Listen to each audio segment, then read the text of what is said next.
নদীর এপার ভাঙে ওপার গড়ে, এই তো নদীর খেলা। সকালবেলায় রাজা যেজন, ফকির সন্ধ্যাবেলা। আমরা যদি বাড়িঘর জায়গা আর আমরা টাকার জায়গার পাইতাম না। এই কবিতার পংক্তি যেন বাস্তব হয়ে নেমে এসেছে নেত্রকোনার আটপাড়া উপজেলার নদী তীরবর্তী গ্রাম লুনেশ্বর ইউনিয়নের জয়নগরে। যারা টাকা পয়সা আছে এরা বাড়ি নতুন করে করিয়া নিছে, আমরা তো বাড়ি ঘর করতে পারতেছি না, আমরা টাকা পয়সা নাই। বৌলাই নদীর ভাঙনে প্রতি বছরই বদলে যাচ্ছে মানচিত্র, হারিয়ে যাচ্ছে বসতি, জমি আর প্রজন্মের স্মৃতি। সরকার পরিবর্তন হয়েছে, প্রত্যেক সরকারের কাছ থেকে আমরা এতটুকু শুনছি যে আপনারা আশাবাদী দিছে শুধু যে আমরা কাজগুলো করে দিব, আপনাদেরকে সমর্থন করবো, কিন্তু আমরা সরকার থেকে কোনো রকম সাপোর্ট কোনো রকম কিছু পাইনি।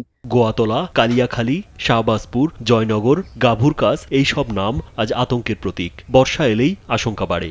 আমরা অসহায় আছি, খুব কষ্টে আছি। নদীর খেয়ালি ভাঙনে সকালবেলা যেই জমিতে সবুজ ধান ছিল, বিকালবেলায় সেখানে শুধু পানি আর পানি।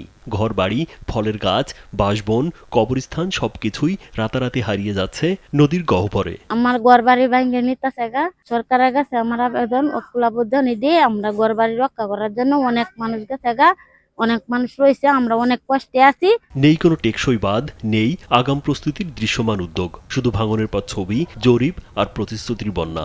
আমাদের ঘর বাড়ি খবর টবর সবকিছু ভাঙে নিতে থাকে সরকার। আমরা এই আবেদনে যে সরকার অনেক কিছু করতে পারে, যেমন আমরা ব্যবসা দ্বারা অনেকেই ঘর বাড়ি হারায়া উচ্চ গ্রামে বসবাস করতেছে। তার জন্য সরকার আমরা এই আবেদনে যে আমরা এই জিনিসটা চাই। পানি উন্নয়ন বোর্ডের মাধ্যমে বরাদ্দ এলে দ্রুত ব্যবস্থা নেওয়া হবে বলে জানান উপজেলা নির্বাহী কর্মকর্তা রুয়েল সাংমা। আগামীতে এখানে 50 কোটি টাকা বরাদ্দ দেওয়া হবে। নেত্রকোনার সকল নদ নদীর যে ভাঙন এবং তাদের যে ফিউচারে কিভাবে এই নদীর নাব্যতা ফিরিয়ে না যায় সেই প্রকল্প তারা গ্রহণ করবে। নদীর এই খেলা থামাতে না পারলে শুধু ভিটে নয়, হারিয়ে যাবে শতাব্দীর ইতিহাসও। রাজীব বিশ্বাস, কালবেলা।